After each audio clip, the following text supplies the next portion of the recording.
Mitchell. I'm at the University of Chicago. Oh no, it's still going.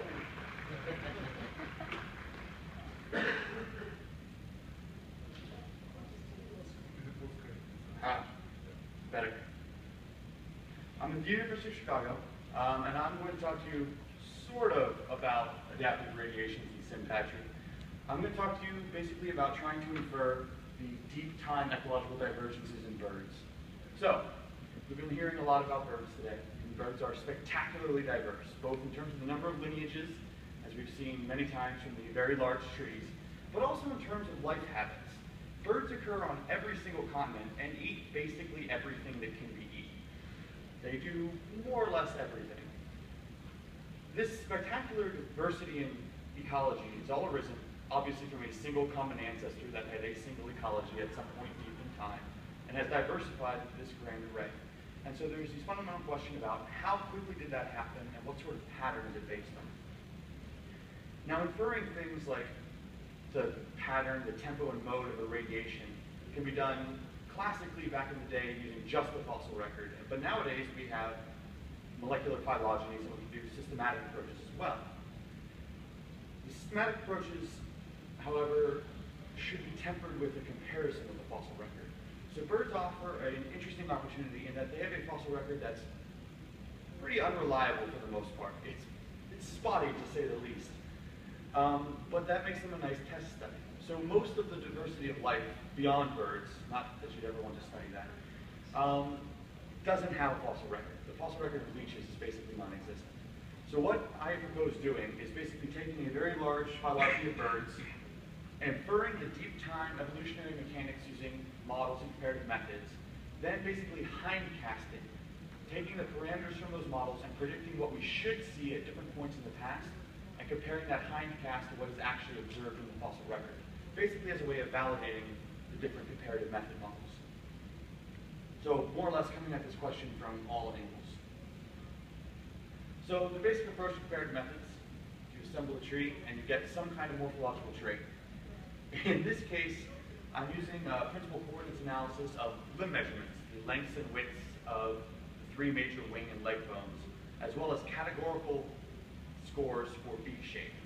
The reason they're categorical is fossil birds often have flattened heads, and so you can't actually measure them, but you can say things like, well, it had a short beak or a long beak, a curvy beak or a straight beak. A few general things like that. And I'm doing this for a very large number of specimens representing about 80% of modern bird families have at least one taxon in here. All non-passerine families are represented, so I'm really just understanding from the passerines, and about 700 genera, or about a third of all extant genera. Again, most of the missing genera are passerines, because passerines. So, to jump right into it, you can take that big morphometric data set, take the Yetz trees that are based on genetics, the 6,700 taxon trees, and fit these models. So in this case, a vertical line is one tree, and the size of the bar represents the model support. This is the exact same data, but just summarized across all of the trees to be a little bit easier to notice. And the first thing that should jump out in your head is that these are the same taxa and the same morphological scores. So all the variance in model score is coming solely from differences in topology among the different trees, suggesting that if you were to examine any individual tree, that's highly problematic. And yes, it all brings this up in their paper that you want to average across a very large sample. The other thing, the thing that's more pertinent to the rest of this talk, however, is what model is never supported best, and that's early burst. Early burst, these are Akaike weights. It never, ever is the best supported model on any of these 100 topologies for these 600 taxa. It's always either Brownian motion or an Ornstein-Uhlenbeck process, which is a little bit surprising because the big early burst paper by Harmon et al. Detected very low signal of early burst across all the clades examined, but the one clade we did find it for were the bird clades. The reason for that, I'll explain as we go. So here, just real quick, is a visualization of the morphological scores through time. Here are hummingbirds down here. Vultures and other big-bodied things are up there because the first score is largely body size. And if you actually look at the papers that Harmon et al. Examined, where they found early burst, all of the bird clades they found early birth spore come from within this region of time. They were all very, very young clades. Their average age was about 8 million years. So what you've got going on here is you have some deep time radiation of unknown mode. But what we have are a bunch of young radiations that are early bursts, a bunch of adaptive radiations happening relatively close to the modern. So if you're examining the whole tree at once, what ends up happening is those young radiations near the modern obscure the deeper time history under a likelihood framework. Because if you're modeling it in a kind of classic way we do this, with an exponentially decaying rate of morphological evolution through time, any kind of really large divergences near the modern just kill the likelihood of early burst. So, how do we get at these deep time dynamics with all these young radiations obscuring it? The answer is we can go to the fossil record. Now, the fossil record, as I mentioned, especially of birds, has a number of issues, ranging everywhere from incomplete sampling of all the birds alive in a single place at a single time to very spotty sampling of all the places. There's no geological time period other than the modern where that period is represented, where we have representation from everywhere on Earth. So all fossil data is geographically restricted. So finally, just not really knowing where some of the fossil birds go. I mean, Julia Clark and Dan Sepka and others have been doing phenomenal work placing them on trees. And we're getting a really good handle on it. But the fact is there are just too many fossil birds to have any certainty yet. But there's one thing we can know about the fossils really, really well, and that's their morphology. So we can basically take all the fossils that occur in a given place and measure them. And that is, we don't need to know the taxonomic identity, we don't need to know the placement, we just need to know what shapes there are. Well, you can plug those in. So here are two fossil deposits, the Green River and the Messel, plotted against their time with their values. This is just a visualization because there would be uncertainty around all these ancestral state estimates. But the point is this is the morphology of those fossil birds. For any given fossil deposit, we know we're missing some taxa, but we know that there was at least this range. We have a minimum bound of the morphological diversity at these two times. And we can use that minimum bound as a way to test the different models. So for instance, if a model fails to predict that much diversity, that's a problem. If it predicts more diversity than we see in the fossil record, that's probably okay because we know we're undersampling that. We know it's a minimum bound. So, real quick, the two main fossil deposits I'm going to talk about are the Green River and Messel. I'm also going to reference a bunch of quaternary fossil deposits, fossil here in big quotes. They range from 40,000 years old to mass deaths that aren't even fossilized that park rangers found on the ground. These are morphospaces. I'm going to focus solely on this first axis for all of the analyses. This first axis actually has a very strong relationship with both ecology, it's primarily body size and how aquatic the birds are, and also preservation. The large aquatic birds are much more likely to be preserved than these small ones. So the guys over here are more likely than over there. And you can kind of see that because these are 40 some odd quaternary sites overlaid on each other, and you can see that this region has a much higher preservation potential than, say, this one out here. So we're focusing primarily on that axis, solely on that axis. So the Green River is from North America. It preserves fantastic little fossils like Eosipselis, a little swift. Messel is known from Germany. Again, just beautiful fossils, whole skeletons, so I can measure them to my heart's content. It's all quite nice.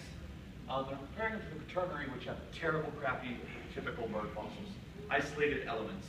The advantage, though, is that since all these sites are less than 40,000 years old, the birds that occur to them are either still alive in the modern or were alive until very recently. So what I've done is I've just used these to identify birds at the site and then just used their modern measurements as a proxy because you can't get, these are high dimensional axes and you can't get that from individual broken bird bones, sadly. So, first off, here is variance on that first morphological axis. Here is time. You can see our two little fossil deposits way back in the Eocene. This black dot is all the modern birds, and these gray dots represent the fossil deposit, the quaternary subfossil deposits. And the first thing you'll notice is that they are overwhelmingly have lower variance than the modern. There are a couple outliers, but the real weight of it is below. And this is what you expect anytime you have preservational bias. So if you imagine a living community of birds with a range of body sizes, distributed however you want, just an arbitrary one, you fossilize them in a way where large body sizes are preferentially preserved, what you'll find is because you're sampling in a biased way, the variance, which is usually thought to be sample size independent, isn't anymore. The variance is an underestimate. If you're sampling it without preservation bias, then the variance should be accurate. So for the most part, we're going to assume that these are underestimates, but that we don't know how much.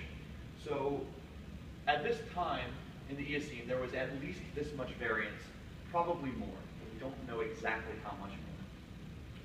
So I showed you all those fit models and showed you that early burst was never preferred.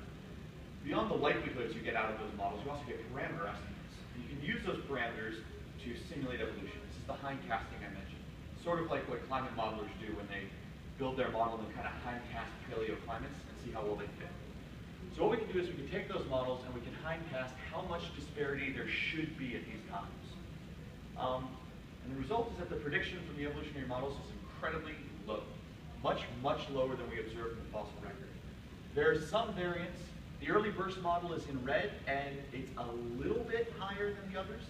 But the end result is that because Brownian motion is so preferred, both the Ornstein-Uhlenbeck and the early burst model, the extra parameters, the rate of decay and the strength of selection, are both very close to zero. So they're very similar to Brownian motion. The end result, though, is that these are woeful underestimates of how much disparity there was in the past, using just this straight-up likelihood approach. This is problematic. In this case, with birds, where we have a fossil record, we can say that these models, based on likelihood, are under-predicting the disparity. But if we didn't have a fossil record, if we were studying arthropods or something, we wouldn't know that. So, we don't have to rely on just the straight-up likelihood anymore. Graham Slater published a very nice method with Matt Cannell earlier this year, in fact, using posterior prediction. Instead of looking at the probability of the extant variance, you look at the probability of some other feature. Either the way disparity is partitioned among subclades in the phylogeny, or the weight of contrast through time. In their paper, they used simulations, which basically met the assumptions of the model, and they found that the weight of contrast through time had the most statistical power. And if you do that in these trees, what you find is that Brownian motion is preferred over early burst. On the other hand, they found that the way subclades partition disparity had a little bit less power, but here it's the one that supports early burst, which is the model that comes at least closer to predicting the fossil data. The reason for this, I suspect, and I'm working on simulations to do this, basically comes to the fact that this is very sensitive to those really young radiations. So those really young radiations are still obscuring any kind of deep time patterns, whereas the way disparity is partitioned among subclades is much less sensitive to those young radiations. And so it might be actually pulling out that deep time signal with a little more effectively. So if you do have a group that doesn't have a fossil record and you're looking to find deep time patterns, I would suggest using the subclade disparity index. One other thing is that all of our models, all these models are basically stolen from particle physics. Brownian motion, Ornstein-Uhlenbeck, they're all just taken straight out of there. Joe Felsenstein had this great paper arguing for non-independence of lineages during their shared history, which is obviously true. But ever since then, we've assumed that once they diverged, they've been evolving independently. Functionally, all modern comparative methods ignore ecology and just pretend it doesn't exist. Once two lineages diverge, their traits won't affect each other. We need really simple models in order to make sense of the world. So I'm not arguing for like hyper-parameterized models, but what we choose to model in a simple way can vary. And instead of modeling them solely through particles moving through systems, it might be better to take a more ecological approach. If you just look at the phylogenetic diversity and plot it against the variance, these are from modern birds, these are the fossil birds, you find that it actually does predict high disparity in the very, very ancient past, using a semi-ecological method. So, in conclusion, these young radiations can overprint deep time patterns. If you're going to choose a method, make sure it works well in place with fossils, and then choose the metric that works best for other ones. And finally, birds actually evolved really quickly in deep time. They've since undergone many small radiations, but there is a deep ancient pattern there, which is kind of nice. Acknowledgements, and I have no time for questions. So, with that,